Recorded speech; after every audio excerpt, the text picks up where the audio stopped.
De la educación en el país no varía en medida en algunas situaciones, el contexto en algunas situaciones llega a variar, pero en la forma de aplicar los planes y programas dentro de lo que es nuestra reforma de la licenciatura en educación primaria y educación preescolar, creo que son similares. Aquí la cuestión y lo que hemos debatido demasiado es el perfil de ingreso del estudiante, del futuro docente. Entonces aquí es donde entramos en el dilema de ya está aquí el estudiante, ya lo tenemos, ahora ¿qué tenemos que hacer? Obviamente estamos hablando ahorita de competencias, de habilidades, qué es lo que se requiere para que el estudiante se vaya fortaleciendo, y obviamente el docente que estamos trabajando, formando estudiantes, cómo podernos alimentar, apoyarlo y poderlo dirigir adecuadamente para que se logre el perfil de egreso deseable.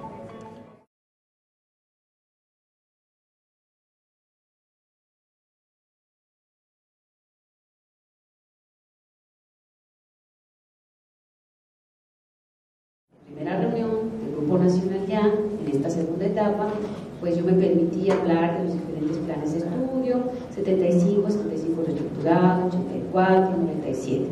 Y enfaticé, o creía haberlo hecho, las virtudes y debilidades del plan 97, las reitero. La primera, que no hay saberes disciplinarios incluidos del campo pedagógico didáctico, esa es la principal debilidad. La segunda, la construcción del plan, muy bien articulada y alineada con educación básica, prepara técnica y práctica y empíricamente al maestro para adecuarse al puesto de trabajo. Sin duda es si se quiere ver para la época en la que fue construido, es una fortaleza, pero hoy por hoy es una debilidad, porque no estamos preparando para el cambio del maestro hacia la educación superior, donde no puede ser solamente un técnico que se capacita para el puesto de trabajo, sino un maestro, un docente que puede trabajar en varios aspectos dentro de la práctica educativa, dentro de su nivel educativo, en preescolar y en varios equipos. Aquí se dijo, requerimos maestros que puedan continuar en su formación, que requieran, que tengan el título de licenciatura, pero que también ingresen a los posgrados y hagan sus diplomados, sus especializaciones y lleguen al doctorado si es preciso. Requerimos esto, es parte de la educación superior, la posibilidad de aprender permanentemente, de generar autonomía.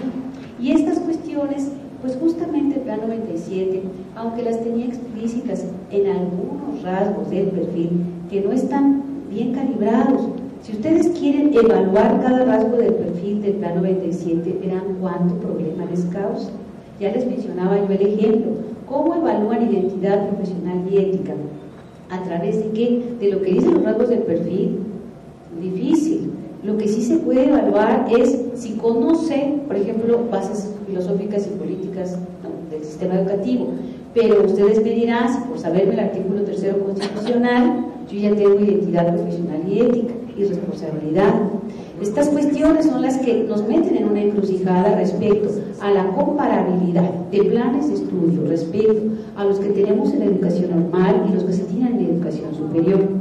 Por mencionar algunas razones por las cuales tenemos que ir hacia otra tendencia. Ahora, el tema favorito que hoy causa polémica, no solo en México, no solo en la educación normal, sino en todo el mundo, en varios países con diferentes historias, es el de educación basada en competencias.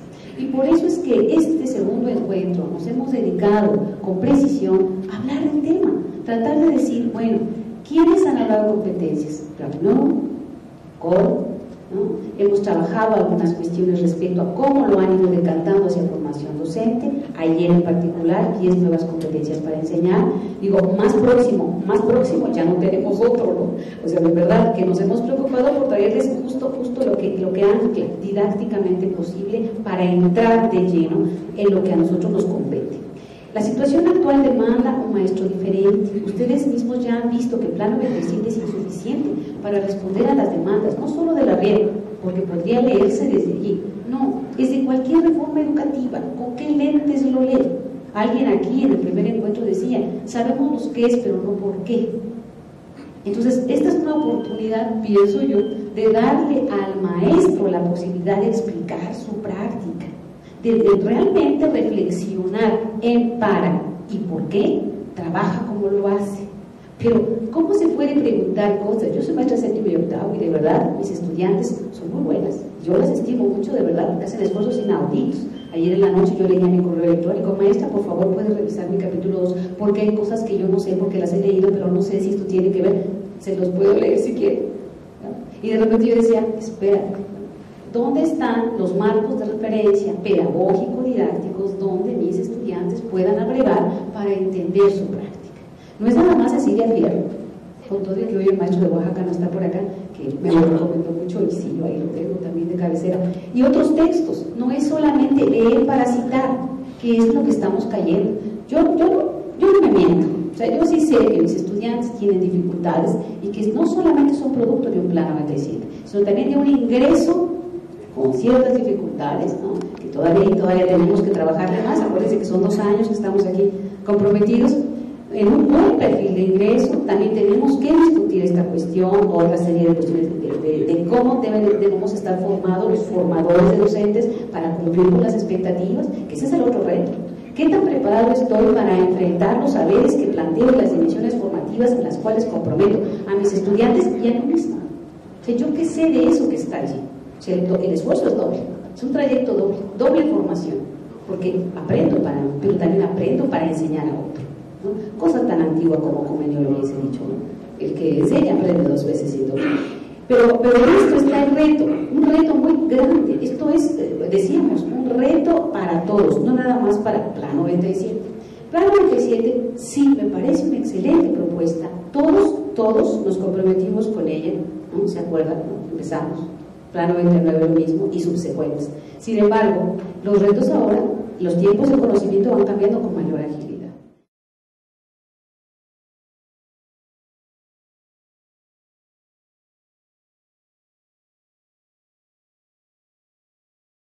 De estas competencias genéricas, en cuanto a planeación para el aprendizaje, tenemos aquí, ¿no? Aplica sus conocimientos sobre planeación educativa, estrategias didácticas y evaluación del aprendizaje con base en el diagnóstico para realizar la planeación del proceso educativo de acuerdo a los planes y programas de educación básica, tomando en cuenta las características e intereses de los alumnos, las actividades institucionales y el contexto educativo. Aquí muchos de los comentarios que se hicieron en las distintas mesas fue en relación a esta parte del contexto más amplio, que no se suscribiera exclusivamente al salón de clase, que tenía que estar presente también la parte de diagnóstico como un elemento importante. Entonces, bueno, pensamos que de las competencias genéricas, y ustedes tomarán nota, verán si sí responde, porque bueno, un poco la tarea va a ser justamente que ya queden las competencias genéricas, las que fundamenten y las que orienten nuestro siguiente trabajo. Acuérdense que si bien las competencias las estamos poniendo pues, de manera separada por ámbitos, a la hora de que se concreten en la formación del maestro son integrales. Entonces igual hay algún elemento que ustedes dicen, pero falta que a lo mejor esté en otras. Entonces recuerden ustedes el entrecruce que hay, o sea, inclusive yo les podría decir que la lectura de las competencias no es fácil. O sea, vean ustedes ahorita si en alguna de las restantes nos está contemplando ya los elementos que ustedes pudieran mencionar que igual no están, ¿no? O que hacen falta o algo así.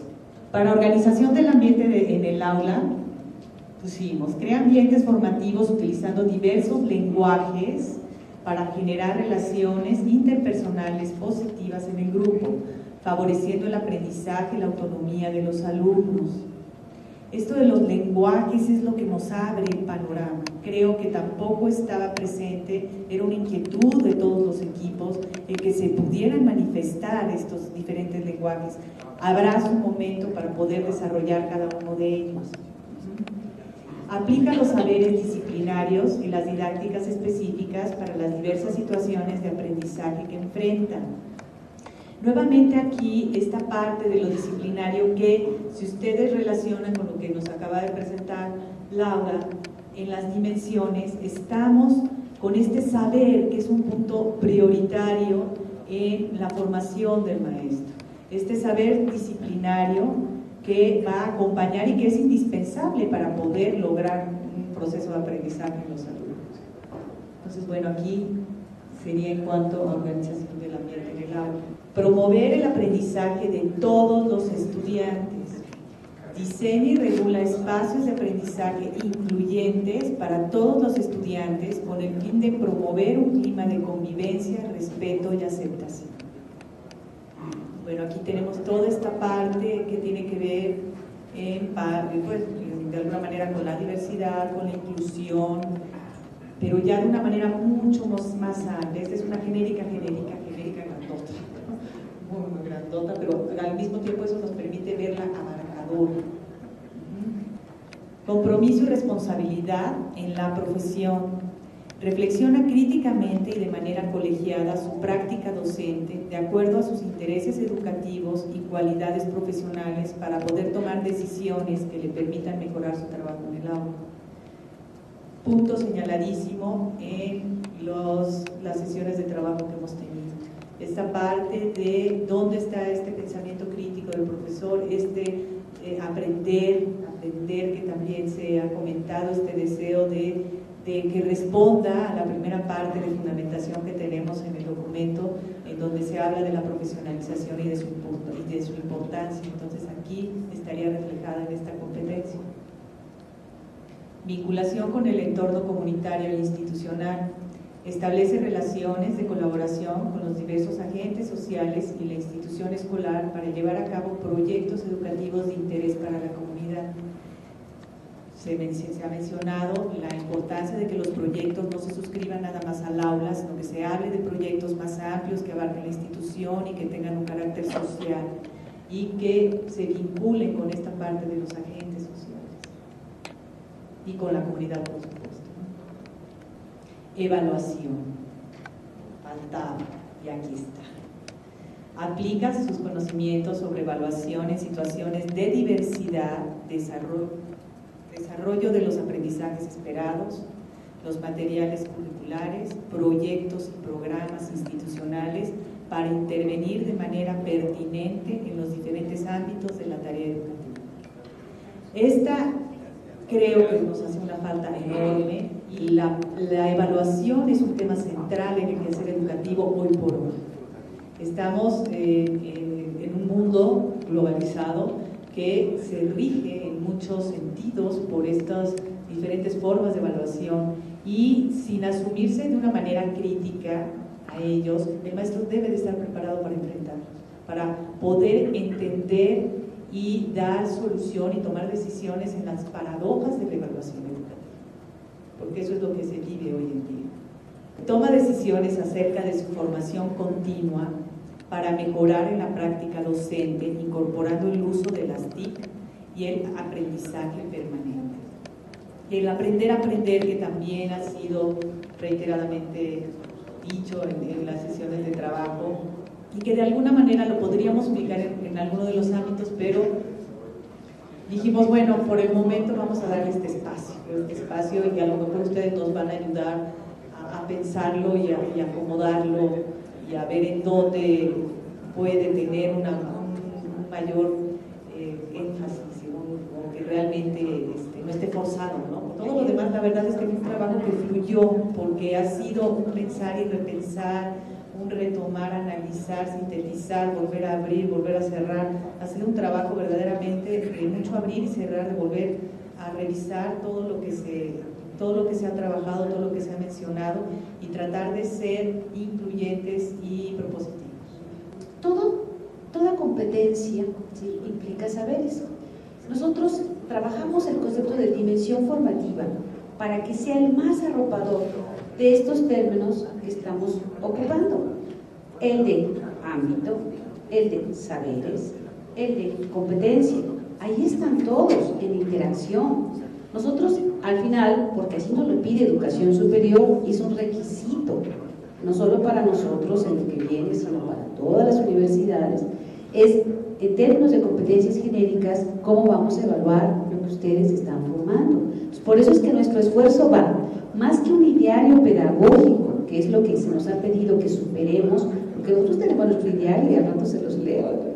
Más que el ideario, tratar de trascender hacia la parte de articulación entre un saber disciplinario o conceptual o articulado con un campo de situación problemática de aplicabilidad.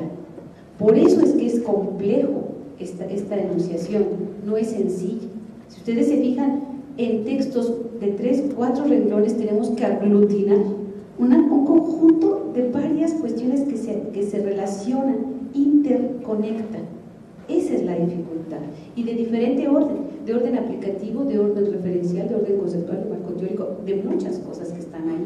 Entonces, yo les pido que saquen, así como la última diapositiva, su lupa, ¿no?, con mucha atención vayan viendo en cada competencia genérica si ya está incluido lo que nosotros vamos a pedir que el docente sepa, preescolar y primaria, al término de su formación. Pero con esta intención de leer dentro de los conceptos que están allí, obviamente que tiene que ver con capacidad, actitud, valor, en fin, y de unidades de contenido, que son saberes. Bueno, ahora sí ya tenemos nuestros insumos del día de hoy. Nuestros insumos están ahí: saberes, dimensiones formativas y nuestra depuración de competencias genéricas. Ahora tenemos que buscar la forma de irlos encuadrando, ver qué competencias genéricas nos faltan, si es que nos falta alguna, ¿verdad? Y dentro de qué dimensión formativa, para darle el corpus de saberes involucrados en cada dimensión. Si se fijan, los ámbitos se están deslizando, es obvio, porque es una actividad integradora. Entonces, a veces un ámbito puede estar perteneciendo un poco más de manera predominante a comunitario institucional, de repente a gestión del aprendizaje, de repente a aprendizaje permanente. O sea, esto va a estar ocurriendo.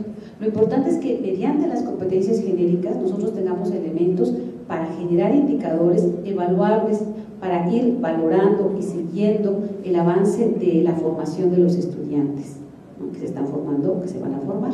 Pues podemos irlo incorporando a este plan de estudios, que nos veamos al nivel, a la altura de la educación superior. Compañeros, ese es nuestro reto, de todos los que estamos aquí, ¿no? Hemos tratado, la maestra Bataller y yo, de ir deliberando poquito a poquito para decir, sí podemos hacerlo. Recuerdo las palabras de la maestra de Coahuila ayer, dice, que no nos dé miedo, maestros, sí podemos porque tenemos experiencia. Y en ese sentido abro a la siguiente cuestión. Hay que posicionarnos frente a los saberes.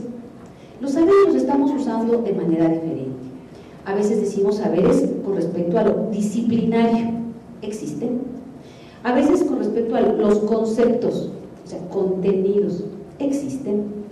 Respecto a las experiencias, existen saberes experienciales. Y yo diría que habrá quien los diga también en el sentido empíricos. Sí, los saberes, según Tardif, y los invito a que lo lean, habla de una multitud de saberes porque nuestra profesión o nuestro oficio, como ustedes lo quieran denominar, requiere saberes de múltiples áreas de conocimiento y de experiencia, no de una sola.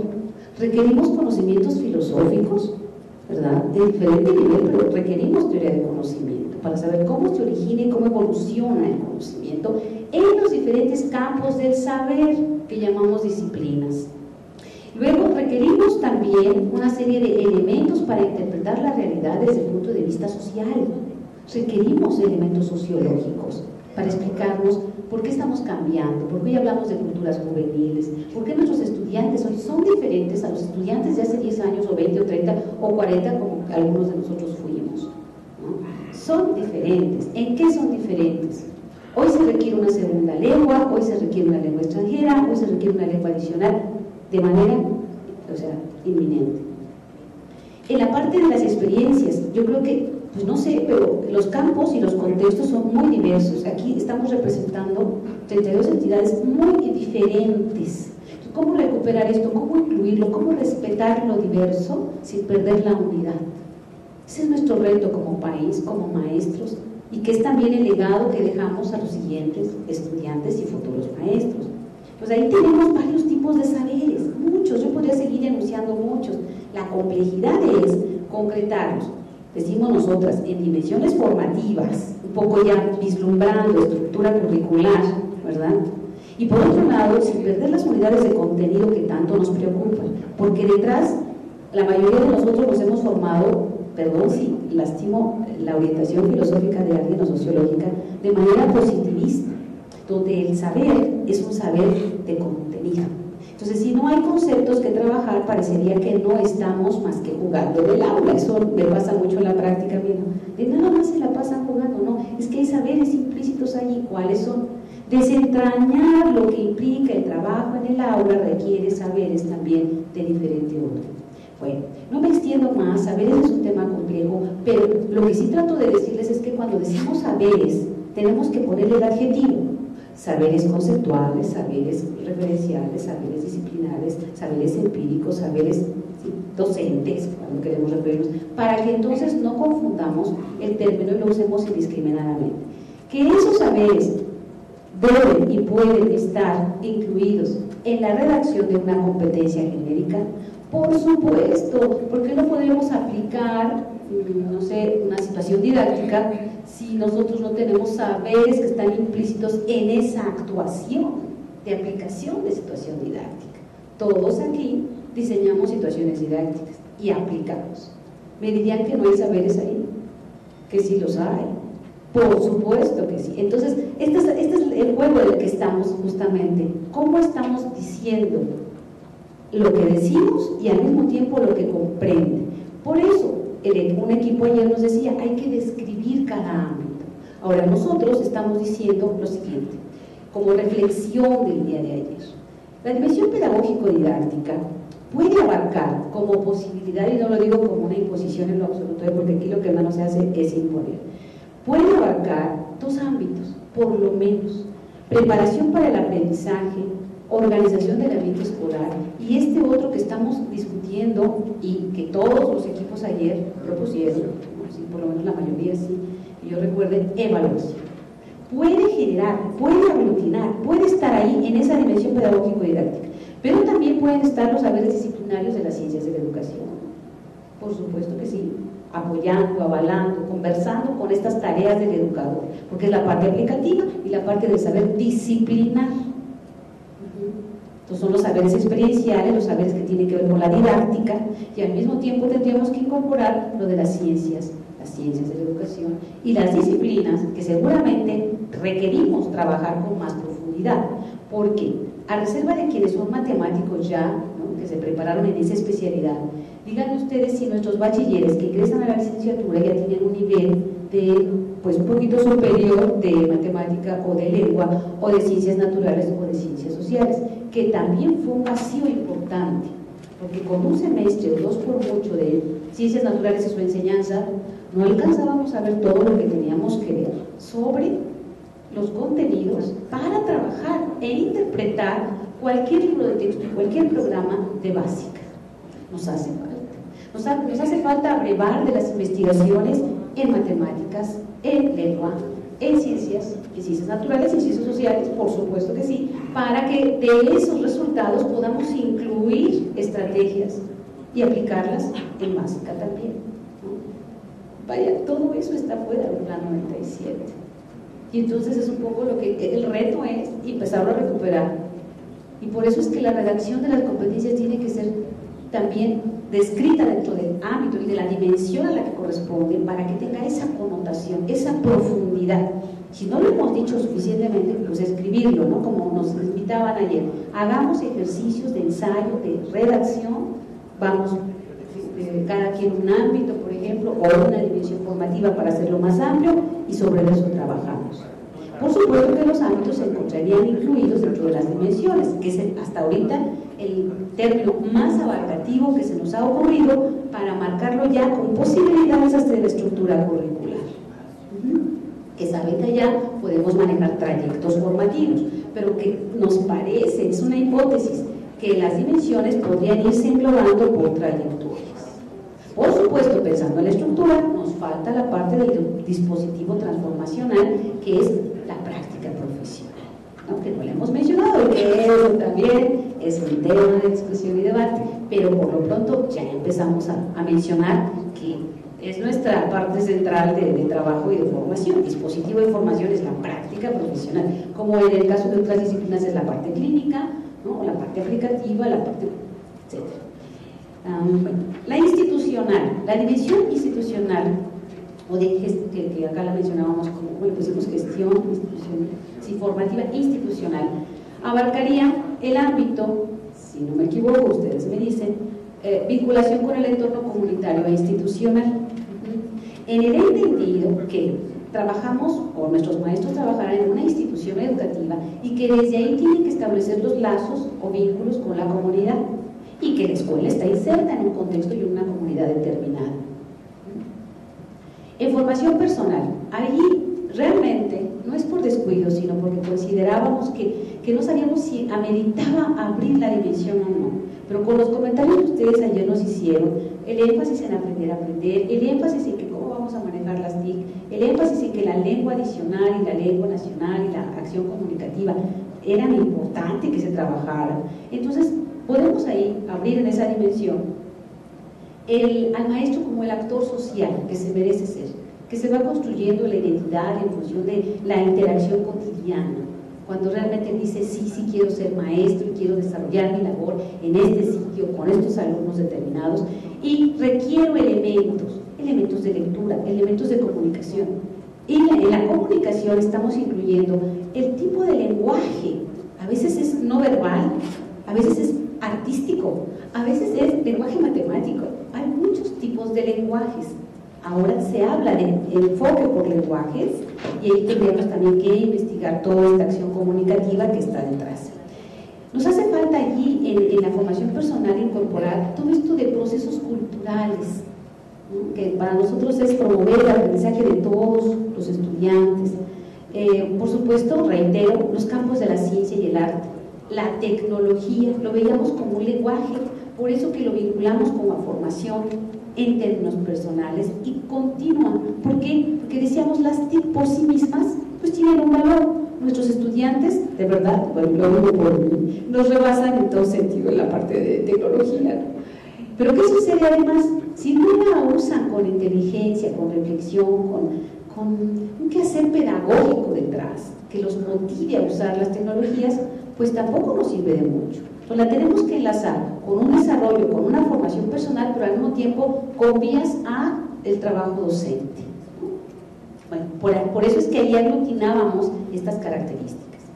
Y luego pasábamos a la dimensión de responsabilidades profesionales, donde decíamos, tenemos el ámbito de compromiso y responsabilidad con la profesión, y ahí teníamos duda, porque la promoción del aprendizaje de todos los estudiantes tiene que ver con varias dimensiones. Entonces, tomar la decisión de si la ubicamos en responsabilidades profesionales, ¿no? O bien la ubicamos en formación personal, en el uso de los lenguajes, o en la dimensión pedagógica didáctica. Puede estar allí, ¿no? O en la institucional, o sea, es que cruza. Para mí, la promoción del aprendizaje de todos los estudiantes cruza, que es otro ámbito. Entonces, si se fijan, la posibilidad de aglutinamiento, de juego entre unas y otras, como decía la maestra Bataller, es que no se excluye. Es solo cuestión de decisión para efectos de descripción de la dimensión. Regreso nada más ahora, anoté algunas de las preguntas con la maestra que me dice lengua extranjera. Efectivamente, maestra, consideramos que incluso ahora con mayor razón se requiere como un requisito de egresión el dominio de la lengua nacional y también de la lengua extranjera. Y tal vez aquí sea una cuestión propositiva, no sé si la juzgué pertinente, la lengua adicional para incluir la extranjera y quizás una lengua regional, ¿no? De acuerdo al contexto. No sé si ya contesté la parte de uso de TIC y aprender a aprender, la vinculamos por la razón antes mencionada, no se puede trabajar independiente, seguro, pero sería solamente atender al saber disciplinar, las tecnologías de la información y la comunicación, un poco como lo tenemos ahora, ¿no? Quien quiere va y toma el curso de TIC y quien no, no. Incluso ahora nosotros teníamos uno intersemestral y que a la mera hora ya no se dio, o sea, como la trabajamos como que los alumnos ya saben suficiente, pero lo que no saben suficiente es cómo trabajarla como un medio y herramienta para el aprendizaje. O sea, ahí es donde tenemos posibilidad de intervenir. En lo otro ellos nos rebasan, pero en la parte de generación de didáctica para el uso de la TIC respecto al aprendizaje, ahí tenemos el rumbo de aprender a aprender, que usted atinadamente ayer nos marcaba como ahí estamos instalados. De hecho, en el Distrito Federal, no sé si en todos los estados, se maneja un curso de formación continua que se llama Aprender a Aprender a través de la TIC, del STIC. No sé si en sus estados. Aquí está funcionando, por ahí yo lo he visto en las escuelas primarias a las que asisto, y me parece que por eso también tendríamos que vincularlo, ¿no? Como una posibilidad de que continúe desarrollándose a través de las tecnologías. En cuanto a las dudas externadas por la maestra Georgina, seguimos manejando la profesionalización porque, bueno, no es nada más porque a nosotras nos guste mucho, sino porque es la categoría más abarcativa respecto, es que estoy buscando aquí en el esquema que les vamos a proponer después, un poquito después de este ejercicio, en donde tendríamos que perfilar la fundamentación desde algunas categorías. Por ejemplo, por supuesto lo que mencionaba el maestro de Nuevo León,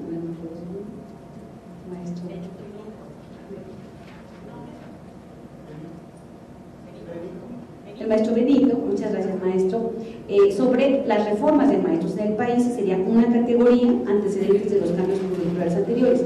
Otra, formación permanente. Es algo que es como también una cuestión coyuntural. ¿Por qué requerimos no desvincular la formación docente inicial de la formación continua?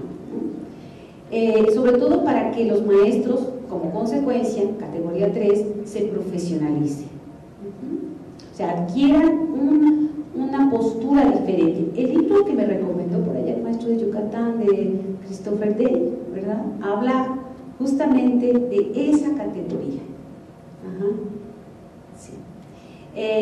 Luego otra categoría es orientación crítico-reflexiva. Podemos ubicarla como reflexión en la práctica, para la práctica, sobre la práctica.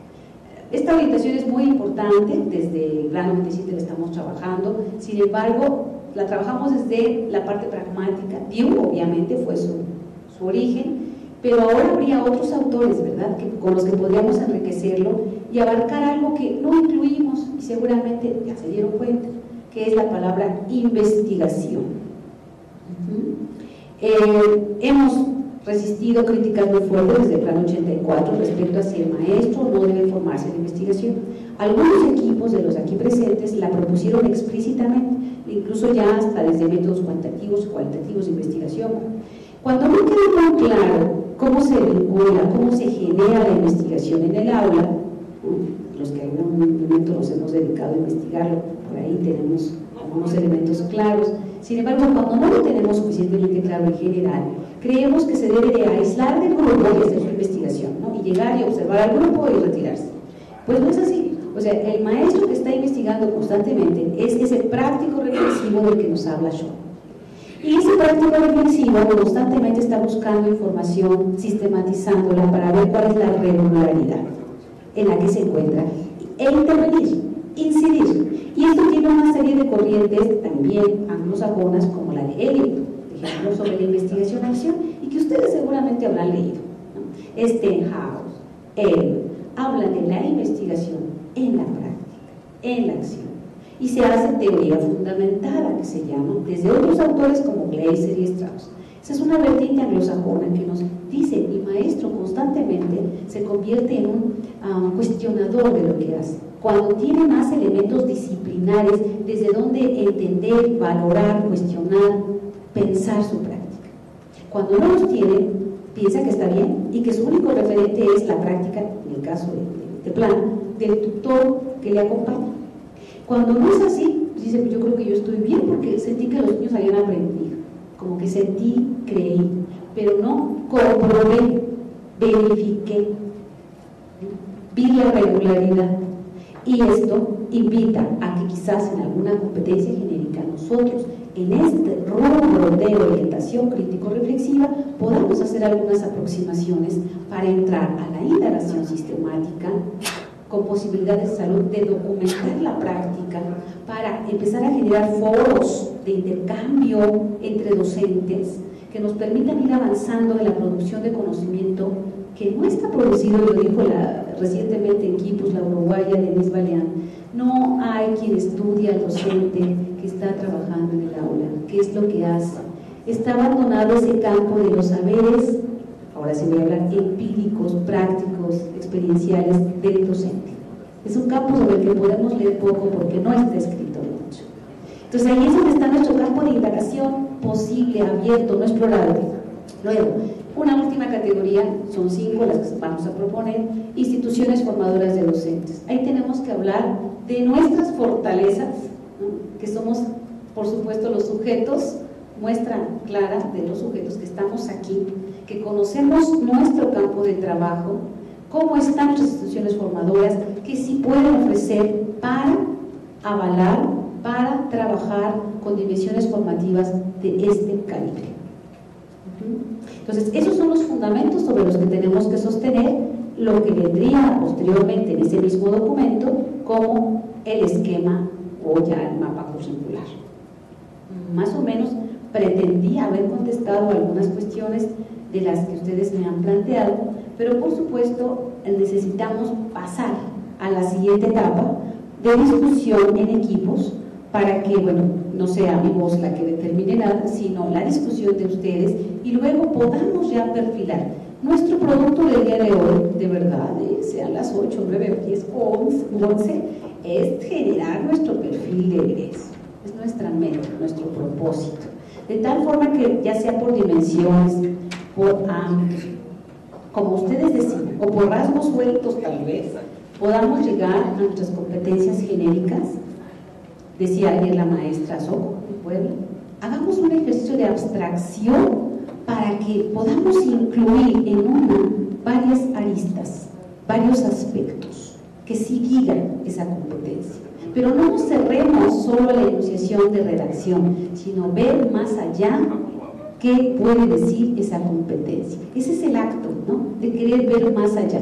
En alguna conferencia de Simon Parpet, él decía, yo me doy cuenta de la diferencia de varias personas, él se refería, entre cuando señalan, decía él, extiendo mi brazo y señalo, y pues no sé, quizás una persona podrá decir, mira tu dedo, ¿no? Y habrá quien diga hacia dónde señala tu dedo y ver más allá. Entonces, no porque sea un enfoque donde tengamos que redactar competencias genéricas, nos cerremos a la redacción, sino querramos ver en dónde está inserta esa competencia genérica y démosle el corpus para arropar, para decir lo que queremos decir y generar el ideario, que es lo que nos está haciendo falta a todos, por supuesto. El ideario, el colchoncito, la parte ideológica para poder defender por qué esa competencia y no otra. Otra de las cuestiones en relación también a la estructura del currículum, tal y como lo mencionaba Ángel ayer, la acentuación que hizo sobre los saberes fue porque el ingreso de las competencias en México fue desde el CONALEP, y en este sentido era como nada más la preocupación por la capacitación en el hacer para responder a la demanda de trabajo. Entonces decía que esta confusión de la entrada de las competencias requería que tuviésemos claro por nuestro contexto en la presencia de los saberes. Ahora, el cómo se entreteje todo esto, como ustedes se pueden dar cuenta, es muy complicado. Estamos hablando de una estructura que no es lineal, sino que se va intercalando, se va enramando para ir respondiendo, así como los ámbitos no se pueden leer sumativamente, se tiene que ir buscando cómo interactúa uno con otro para una formación más integral. Lo mismo pasa con las dimensiones. O sea, las dimensiones están como esta parte más amplia, abren un panorama que le permite al currículum encontrar lo que no estaba por ser tan específica la competencia en su redacción. Entonces el ámbito le da la apertura. Entonces, de alguna forma hay que tratar de hacer la lectura en relación al ámbito, la competencia genérica, la dimensión dimensión y los saberes que se están arropando. Entonces, yo creo que esa es un poco la idea, no sumada, sino que ir buscando las interacciones de unas y otras. Entonces, la siguiente tarea va a ser que nosotros podamos pasar este material para que ustedes lo empiecen a trabajar en equipo. Y el gran propósito es que el día de hoy tengamos claridad sobre el perfil de egreso, sea en los términos de dimensiones, sea en los términos de ámbitos, de competencias genéricas y con los saberes involucrados que correspondan en cada dimensión.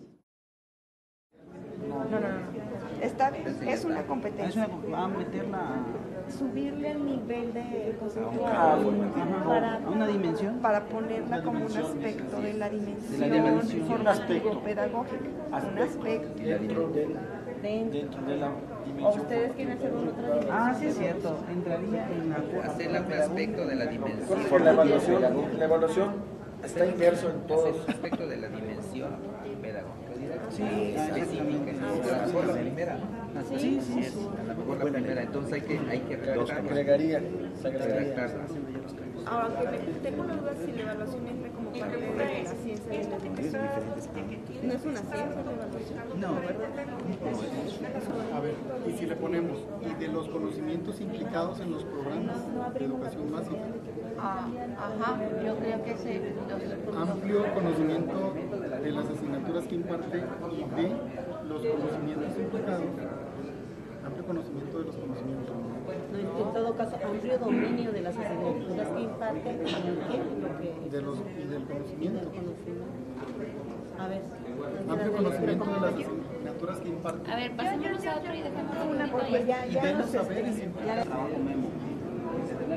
¿Cuál me? No.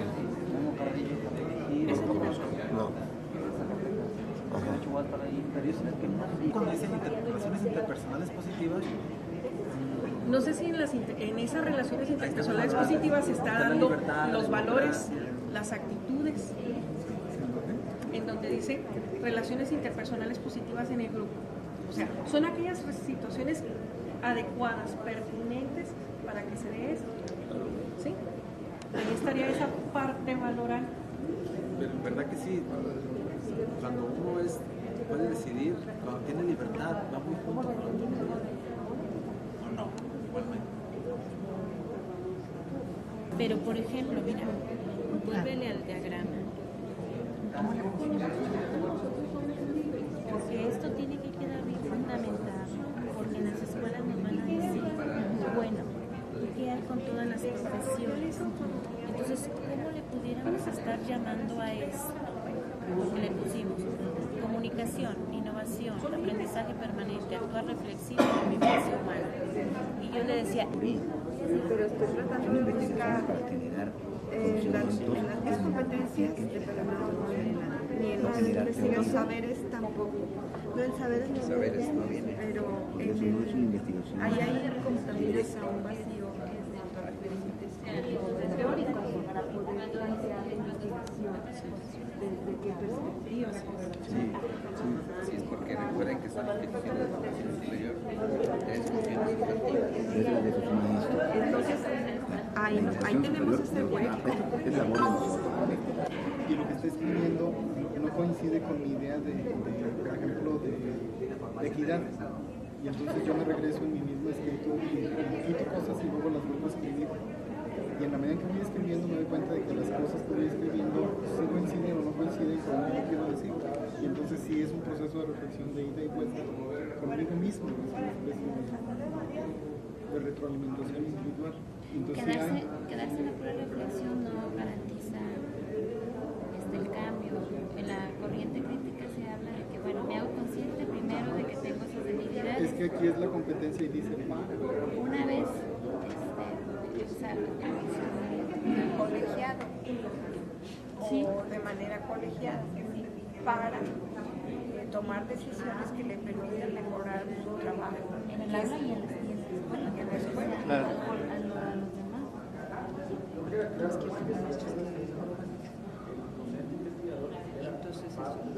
Yo trabajé el plan 84, me formé en el plan 84. O sea, participé también en el movimiento de diálogo del plan 84. Y el gran error que yo le veo es que la investigación perdió de vista el campo ocupacional, alejó la acción docente del maestro, y eso hizo que el muchacho vaya a investigar a la educación y a lo que estaban haciendo los docentes como algo que es un objeto de estudio, cuando debe de ser un objeto de transformación de su propia práctica. Investigó a los demás y se olvidó de investigarse a sí mismo. Entonces, ese es el gran dilema que tenemos que unir, que su investigación vaya dirigida a sí mismo, a su funcionamiento, a su propia práctica, y deje de echarle la culpa a los demás de lo que está sucediendo en el aula. El rasgo definitorio creo que es el común denominador de que todos tenemos una preocupación, que es la gran responsabilidad en definir muy bien el perfil de egreso del nuevo profesional docente, y que lo estamos tomando con mucha seriedad, que estamos muy claros de lo que sí se necesita para ser un verdadero profesional en la docencia. Bien, aquí es muy claro que quienes coordinan los trabajos han dado las condiciones necesarias para que en cada mesa hemos transitado diferentes estados. Esto no ha dado lugar a que desde Yucatán hasta Baja California Sur tengamos pues las diferencias que aquí se cruzan, porque cada lugar tiene sus características, pero los conductores nos han sabido ubicar correctamente, y eso da lugar a enriquecer, porque hemos transitado por diversos estados a integrar los equipos de trabajo.